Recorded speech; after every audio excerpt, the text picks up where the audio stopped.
आपल्या आरक्षणाला कुठेतरी धोका पोचतोय म्हणून एका तरुणाने आपलं सबंध जीवन आरक्षण वाचावं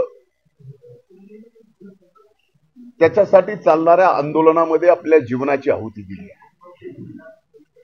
ती जीवनाची आहुती देताना त्याला 3 मुली, 1 मुलगा, बायको, घरदार काही दिसलं नाही। आणि ही तीव्रता या महाराष्ट्रामध्ये काही दिवसापासून आपण पाहतोय। म्हणून माझी हात जोडून पहिल्यांदा विनंती आहे की ज्यांच्यासाठी आरक्षणचा फायदा होणार आहे ते जर अशा आत्महत्या करू लागले तर मग हे आरक्षण द्यायचं कोणाला?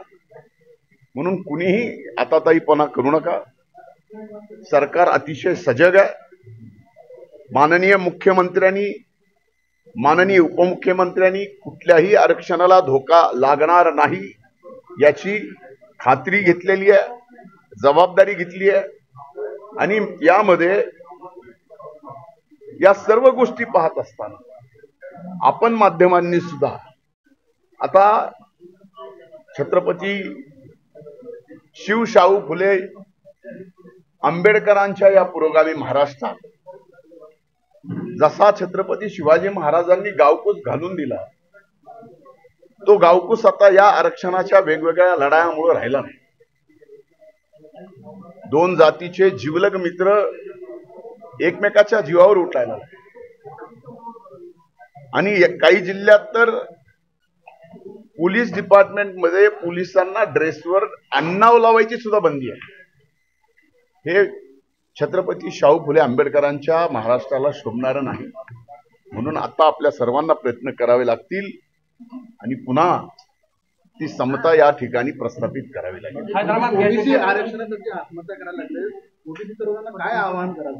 मी आता गॅझेटेर लागू झालं त्याच्यामुळे ओबीसीचं आरक्षण संपुष्टात आलंय अशी भावना आहे ओबीसी बांधवांची। एक लक्षात घ्या की पहिल्यांदा माझी ओबीसी नाही तर आता ओबीसीत आलेले सगळेच आता कोण वेगळं धरायचं?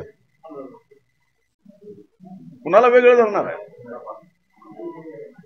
म्हणून माझी सर्व तरुणांना ज्यांना खऱ्या अर्थानं या आरक्षणाचा फायदा मिळणार आहे मग ते कुठलंही आरक्षण असो असं आता ताईपणा करू नका। कुणाच्याही आरक्षणाला धोका बसणार नाही। आपण एक गोष्ट लक्षात घेतली पाहिजे जी आपल्या माध्यमाच्या समोर आणून देतो ती महाराष्ट्राच्या सर्वदूर आपण गेली पाहिजे याची व्यवस्था करावी। आता एक कट ऑफ लिस्ट लागली, एमपीएससीची कट ऑफ लिस्ट लागली। ती कट ऑफ लिस्ट लागल्यानंतर तुम्ही बघितलं असेल की ओबीसी ची कट ऑफ 485 आहे, ईडब्ल्यूसी ची 445 आहे आणि बाकी इतर तुम्ही सोडून द्या।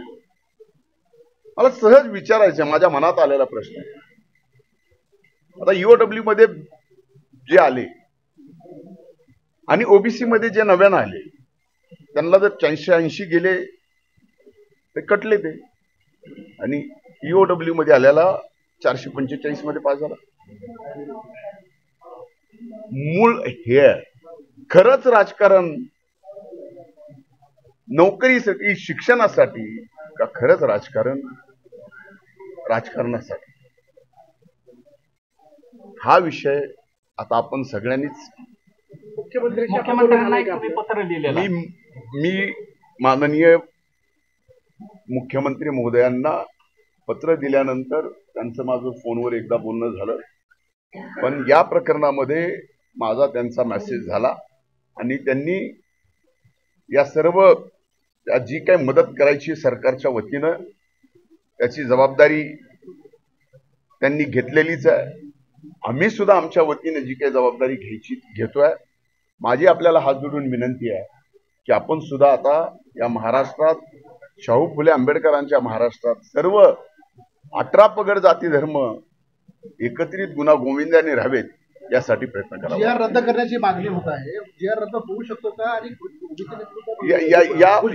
या बाबतीमध्ये अधिकच भुजबळ साहेब बोलू शकतील कारण ते मंत्रिमंडळात आहेत, प्रत्येक मंत्रिमंडळाच्या बैठकीत आहेत, ते समितीचे अध्यक्ष आहेत आणि ते अधिक जबाबदारीनं या ठिकाणी उत्तर देऊ शकतात। थँक्यू।